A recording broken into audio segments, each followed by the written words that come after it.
It's another movie from the Italian collection. This time, and I don't know if I'm saying this right, it is Anthropophagous. Prophagus. You can correct me in the comment box below. Let me know the right way to say this. This is one of these movies that I've long looked at. In a recent sale that 88 Films had, I picked it up and I dived right into this one because that cover really does sell the movie to you. I wanted this kind of weird Neanderthal looking man chewing on intestines, and the movie delivers that. It's fairly simple. What we have at the start is we get a group of folk, friends, who are going to take a boat ride over to this small island. It is a very limited population on the island. This is out with tourist season, so it's going to be hardly anybody there.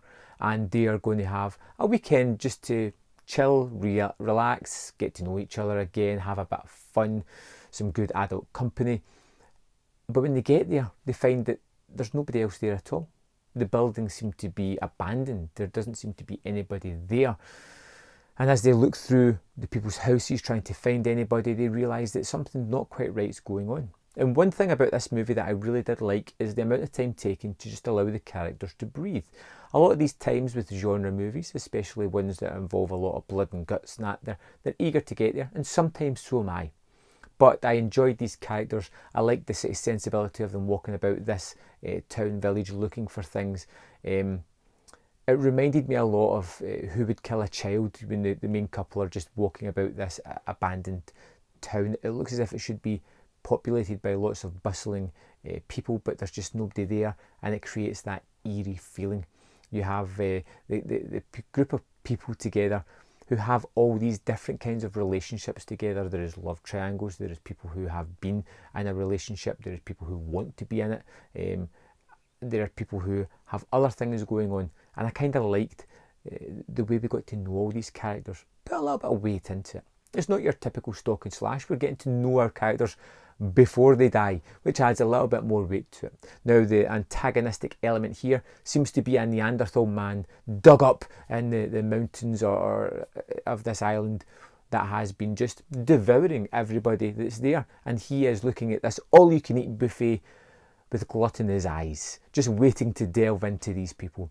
And we see at the start, you get lots of point of view shots as this Neanderthal man is watching his prey, his lunch, just go about what they're doing before he's going to tackle them. And when we get to the scenes of blood and guts and gore, they really go for it. They create some horrific elements, really torturous and bloody and stomach churning, and although they don't look as realistic as they could do for the time and now, it's still upsetting and still fun to see these kind of elements. One of the things that I didn't have or didn't realise in the movie was revelatory nature that it was going to have as it went on throughout it. You know, there was things that I did not see coming in this movie.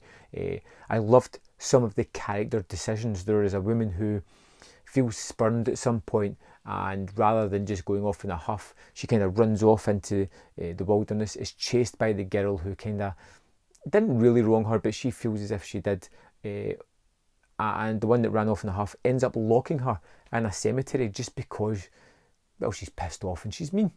You know, it was a little bit different to how most people would react, but it's probably more true.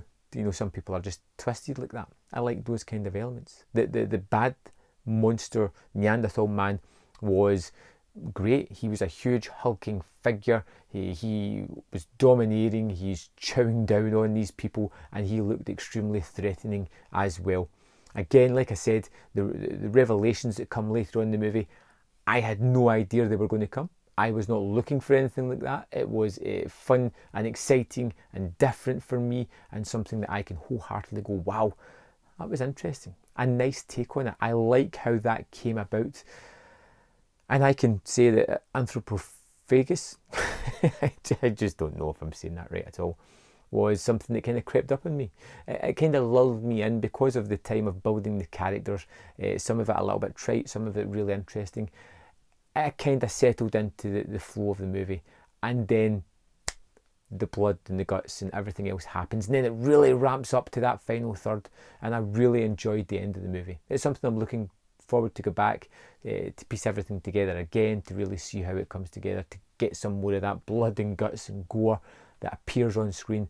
And for me, it's another winner. The transfer looks pretty good as well, and I really enjoyed this film. Have you seen this movie that's called that? Let me know in the comment box below your thoughts on it, and I'll see you next time on Man vs. Film.